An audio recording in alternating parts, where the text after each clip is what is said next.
ক্যাম্পাসে ভঙ্গের পুলিশ বাড়িতে যারা থাকে ওরা ক্যাম্পাসে বলে বাইরে হল করে দাও লাগলে পুলিশ দরকার নাই ক্যাম্পাসে পুলিশ বাড়ির যে মেস আছে লাগলে ওরা ক্যাম্পাসে বলে বাইরে থাকার ব্যবস্থা করো আবাসন করো এরকম মাইর খাইতে পারবে না।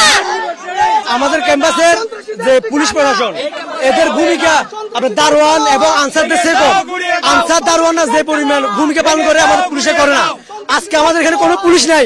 আমরা প্রক্টরকে প্রশ্ন করছিলাম পুলিশ কোথায়, উনি বলতেছে পুলিশ আমাদের অসন্তুষ্ট হয়েছে, আমরা কি তাদের গাড়ি ভাঙচুর করেছিল, তারা আসে নাই।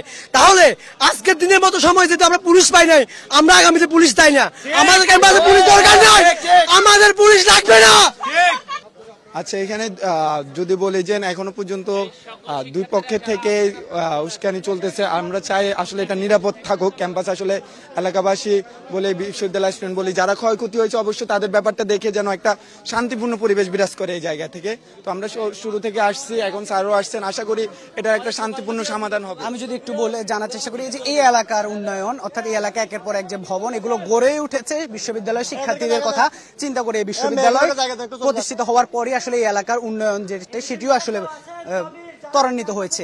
সবকিছু মিলে দুই পক্ষের উপর নির্ভরশীল। সে জায়গায় কেন এইভাবে আসলে বারবার সংঘর্ষ হয়?